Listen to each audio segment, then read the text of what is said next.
Alright, so there's this thing that happens in service business that I want to talk about because I see it constantly and it's expensive. And most owners have no idea it's even happening. You're not actually losing customers because they said no to you. You're losing them because after the first contact, nothing happened. That's it. Just silence on both ends. Quick thing before we get into this properly, I've got two resources in the description. One is a free PDF that walks through how to figure out where leads are to your business without you noticing. The other is a 30-minute call where we can look at your specific situation, see where follow-ups breaking down, where revenue's leaking out. Both are free. Both are there if you want them. No obligation either. Right, let's get into it. Let me walk you through what a normal day looks like in most service businesses. Could be a physio clinic, could be a cleaning company, tuition center, doesn't really matter. Any owner-operated service business, this plays out the same way. So it's morning, you get a WhatsApp enquiry. Bits later, someone slides into your Instagram DMs.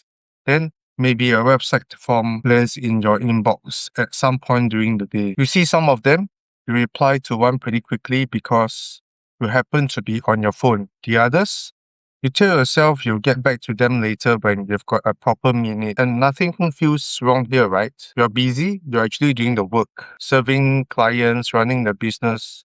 You're not deliberately ignoring anyone. But then a few days pass, and you're scrolling back through your messages one evening, and you get the uncomfortable feeling. One message never got a reply at all. Another conversation just stopped halfway through. Another lead went completely quiet after you said you'll send them something. No rejection. No one complained, just silence. And that's where the money leaks out of your business. Here's the part that I think doesn't get talked about enough. This creates this constant background stress that just sits there. You know the feeling. You're thinking things like, God, I hope I didn't miss someone important, or I really need to follow up with that person later, or just I should be more on top of this. And then when your bookings are lower than you expected that month, you immediately blame yourself. You think it's because you're not disciplined enough, not responsive enough. It becomes this personal feeling in your head. But it's not that. Here's what's actually happening. Most of your leads aren't disappearing because they went with a competitor. They're not even actively choosing someone else. They're disappearing because your follow-up system is based entirely on you remembering things. And memory is completely unreliable when you're busy running a business. That's the real problem. Not your effort level, not how much you care, not even how fast you reply most of the time. It's that there's no system in place that's designed to hold momentum for you. A lot of the advice out there is just reply quicker or be more responsive. And look, that helps. I'm not saying it doesn't. But it doesn't actually solve the core issue, because even if you reply fast, you're still relying on three things that break under pressure. You need to be available right when the message comes in. You need to remember who you're supposed to follow up with later. You need to make a conscious decision about when to nudge them again. The moment things get busy, which is most of the time, the whole thing collapses. And then your business goes quiet. Not because the leads were bad, not because people weren't interested, but because the momentum wasn't designed into how your business operates. A proper business system does something really straightforward. It makes sure every inquiry moves forward by default, not by exception. What that looks like in practice, every inquiry gets acknowledged right away, even if it's automated.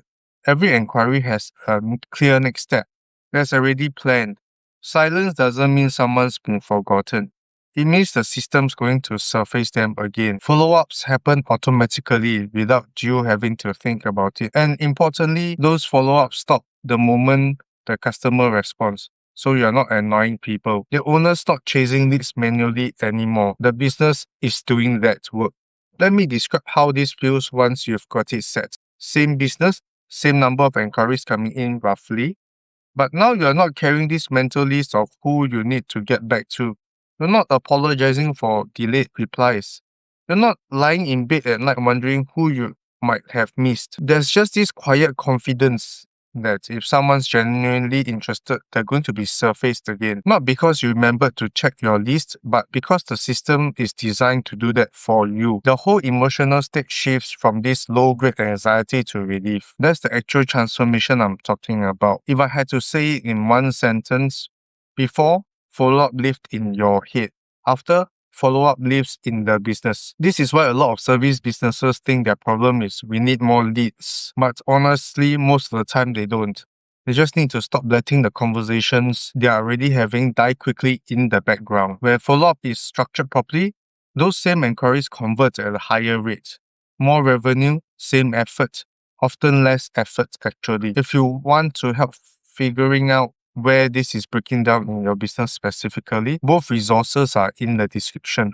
The PDF guide walks you through how to identify where leads are going cold. The 30-minute diagnostic call is where we look at your actual situation together. No pressure, no pitch on the call. Just clarity about where things are leaking and what would need to change to stop that. You don't need to try harder. You just need a system that doesn't rely on your memory to make money.